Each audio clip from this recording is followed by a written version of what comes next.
The next topic is about housing. It's just difficult to find an apartment here. It's so freaking difficult. It took about like 9 months to find my apartment. Before I moved to Berlin, I went through some like community in Facebook and I got my temporary flat sharing apartment with other 2 flatmates.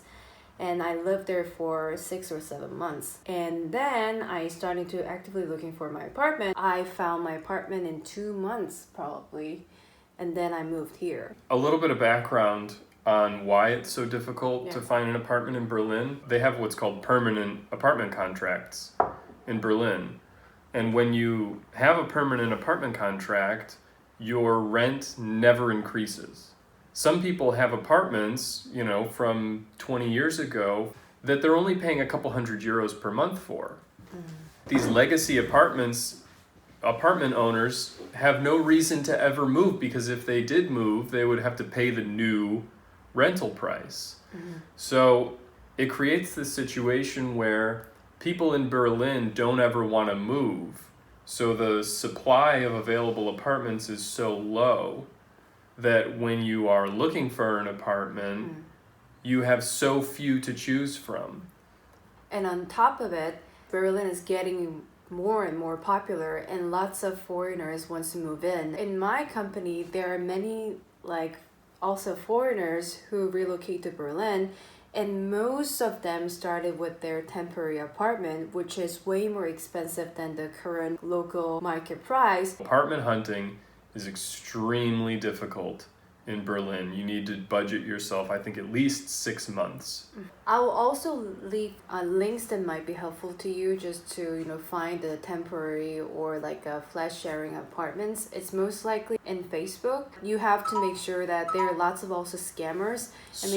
He also almost got it.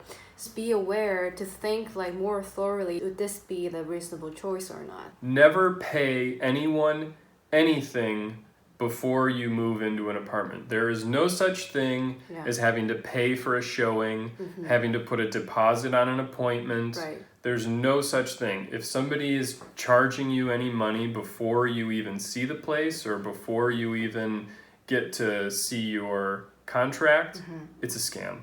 Right. If it's too good to be true, it's a scam. There's just so much of it because so many people are so desperate to find a place to live. Finding an apartment is just as difficult as applying and getting a new job because you have to go through lots of process. When I'm looking for my apartment, I went to one viewing with him. There were lines. People were waiting to get into the apartment, checking the apartment, and also saying hello to the owner. People are carrying their whole document. What is it? The shufa, the credit information, how much they are reliable to become a tenant. Going through all the process, it was also a new experience. It's like a networking event almost. You really are trying to impress people and sell yourself when you get an apartment here. Yeah, so I also needed to write the cover letter for the owner. Who am I and what am I doing here? And I also got a recommendation of my previous renter. The way that most people find an apartment in Berlin is with their network. That's how I found my apartment. My first apartment in Berlin was through my network, and I don't think I could have done it any other way. No. There's kind of 2 or 3 types of apartments that you can get in Berlin. Yeah. You can get a WG, which is a shared room, a shared apartment, so you have roommates, or you could get a furnished apartment. If you get either one of those, then rent can be whatever they charge you. Right. If you get a permanent contract for an empty apartment like we have here, there's a cap.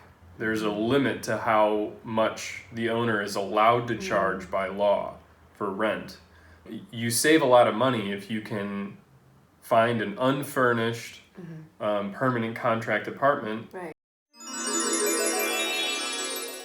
The cost of living, is it cheaper than Chicago here? It is. Yeah. Huh.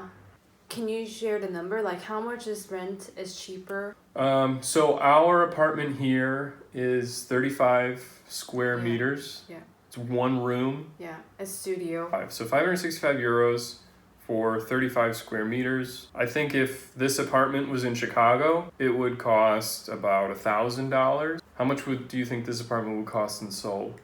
I think this apartment would cost around $650 because in Seoul, I used to live in a very, very small studio apartment. It was 23 square meter and I paid €450.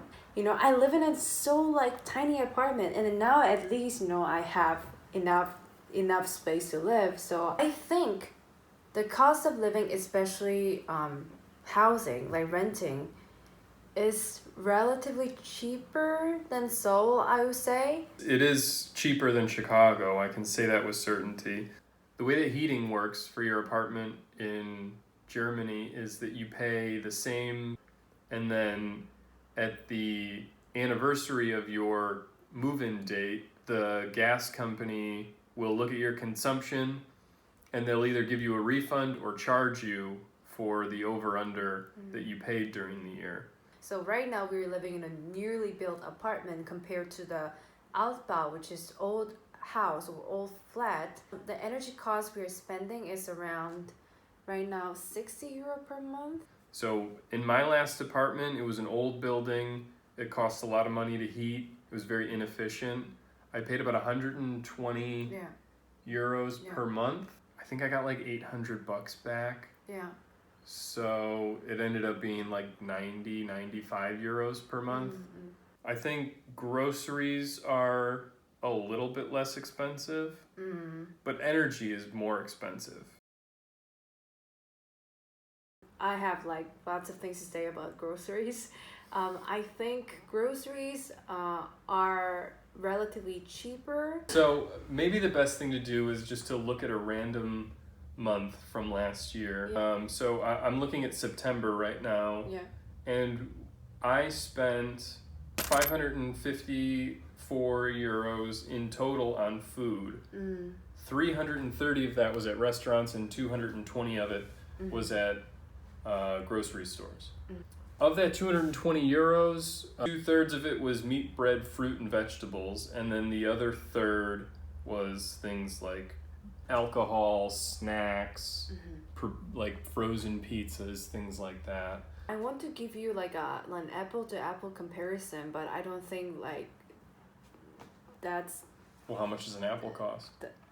That's the only apple-to-apple comparison that there is comparing apples. Apple we bought I think 2 or 3. It's €1.5 per apple. It's around 0.4. We just bought 4 or 5 pieces of banana and it costs €1.44. So I don't know how much the banana costs in your country, but leave a comment below. Yeah, leave a comment. Beer is really cheap. Yeah. You can get a can of beer, 300 milliliters. Yeah. For 25 cents.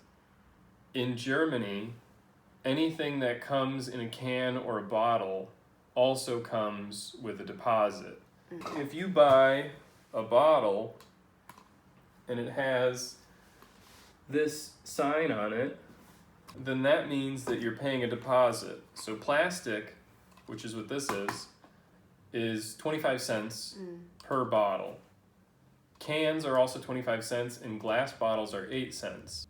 So you pay separately. So this costs, I think, only 75 cents for this beer, but then I paid an extra 25 cents for the bottle. And once I save up a few bottles, I'll bring them all back to the store at once and I'll put them in the machine and I'll get paid back that 25 cents per.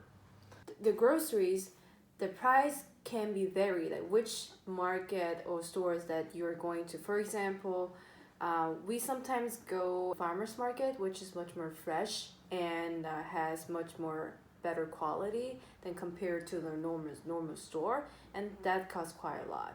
Yeah, that's a lot more expensive than going to the big grocery store, for example. Yeah, it's really up to your preferences. What we like to share here is that lots of differences in groceries, and try it and just pick what you like to do and buy. Berlin, if you are a foodie, then you will love it. There are so many good restaurants and, you know, like vegan or vegetarian friendly restaurant as well. So there are lots of options and I'm really happy about that. People who live in Berlin come from everywhere. Yeah. So you find all types of restaurants, all types of new cuisines to try. I had never tried Syrian cuisine before. Yeah. But it's delicious and really there's so many choices for it here. Yeah. Just as one example. Yeah, it's so good. So fast food, $7 for a meal. For a doner. A doner is very cheap. And it's good. Yeah, so that's good. So, you know, if you want a fast food meal, that's €7. Yeah. A nice restaurant, how much do you think Maru costs? Oh, the Maru is one of my favorite Korean restaurants. This is really good. Hot tip, Maru in Friedrichshain. If you come to Berlin, it's a Korean restaurant and it's amazing. Yeah, it's really delicious. And dinner for two with alcohol? It costs around 65 to 70. Yeah. Yeah. There really isn't any tipping in Germany. Germans maybe sometimes leave up to 10%, but not more. Yeah. And it's totally fine if you don't think you should tip, then nobody's gonna say anything bad about you. Yeah. Like if you really want to go to like a top tier fancy like restaurant, well the price would be like to the moon. To the moon. Berlin is just like any city. You can if you want to spend €300 on a meal, you can. Yeah. And then if you just want to go out to like somewhere, you know, basic, then you probably pay like $40. Yeah.